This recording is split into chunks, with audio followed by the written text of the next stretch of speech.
Hello and welcome to Bible Mandela Effects. This is part three. If you're unfamiliar with Mandela Effects, I recommend you watch parts one and two to familiarize yourself.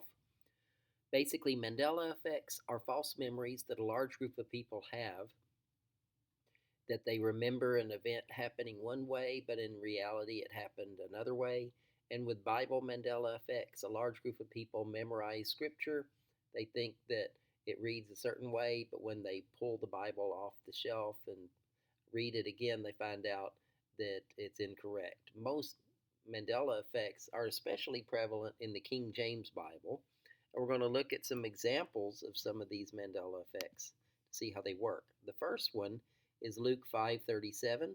I'm using the Bible Hub website because it lists all of the translations of the Bible, or many different translations, and has lots of abilities to look at the original Greek and other ways that you can research the Bible.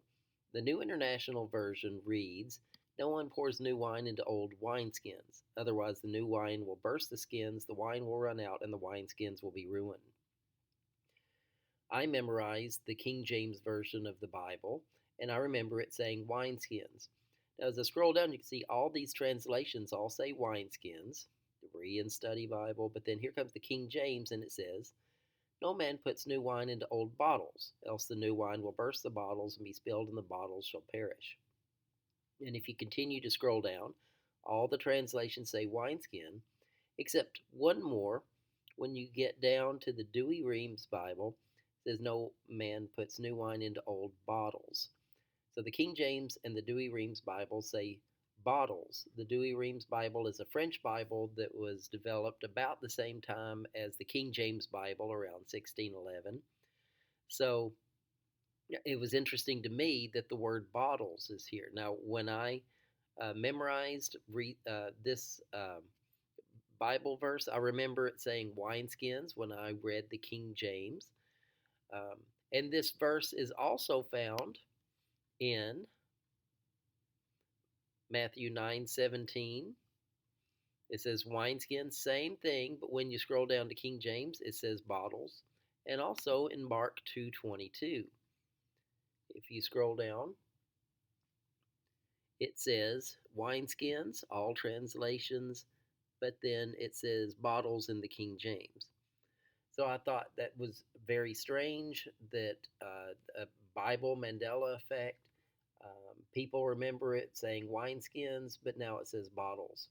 So I looked up the original um, Greek, and this verse in the original Greek, no one casts wine new into leather wine bags. And the word for leather wine bags is askos, which means a leather bottle or wineskin.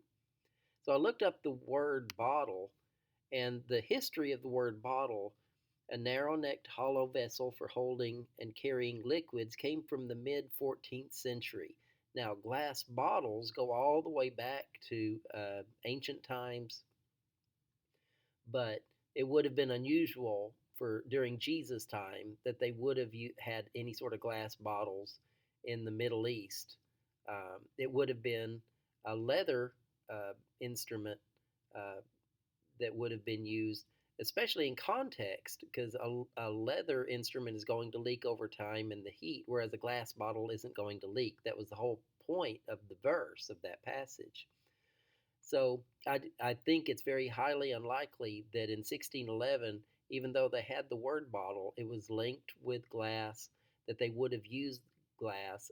I think they would have used wineskin because that more accurately shows during Jesus' time what he was talking about with the wine skins, with the skins leaking over time.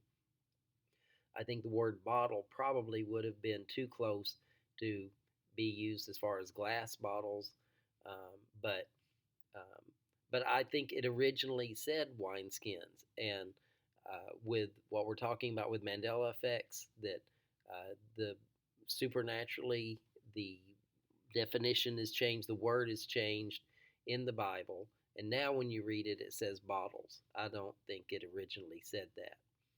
The next example that I want to show is from Luke 5:19. In this passage, the paralyzed man is let down through the roof. His friends are leading him down through the roof. The New International Version says, when they could not find a way to do this because of the crowd, they went up on the roof and lowered him on his mat through the tiles in the middle of the crowd, right in front of Jesus. The word is mat. Okay. Now some translations say bed, but and that I remember the King James saying mat, but now when you look at the King James, they went up on the housetop and let him down, tiling with his couch, the word being couch. And if you look a few verses later in verse 24, so, but I want you to know the Son of Man has authority on earth to forgive sins. So he said to the paralyzed man, I tell you, get up, take up your mat, and go home. But the King James now says, take up your couch and go to thine house. So the idea being couch. So I wanted to look up the word for it. And in verse 19, they lowered him with the cot. And the word for cot, klinidion, is the word for couch. It's something that's small, a mat. Here in these other translations, a stretcher or a mat, something that the man is laying on, but it's something he could pick up and carry off with him after being lame. The idea of a large couch is unusual. So I looked up the word couch, the history of the word couch. And again, the word couch comes by the mid 1500s. It says a long seat upon which one rests at full length. So even in the 1500s, they used the word couch. In the 1600s for the 1611 King James Bible is unusual. That's something that even then they would have thought that's too heavy. It would have been a mat. So for both of these words, bottle and couch, I think it's unusual, highly unlikely that in 1611 they would have used those words because they denoted things that weren't consistent with what the passage was saying in the Bible. A bottle, even in 1611, would have been linked with a glass bottle, which wouldn't have made sense in the context of the verse. Couch doesn't make sense, it's too large. It would have been mat. And I believe that's what it was because that's what I remember, that instead of bottle, it said the idea of wineskins. And as far as couch, it said mat. That's what I remember. And looking up these words, I think it's consistent that these words would have been used. So just giving evidence of Mandela effects. Get a King James Bible, pull it off the shelf, open it up, and look for these verses and see for yourself couch and bottle are in there. And that's not what I remember as a child. Just wanted to show those to you, and I'll see you in the next video.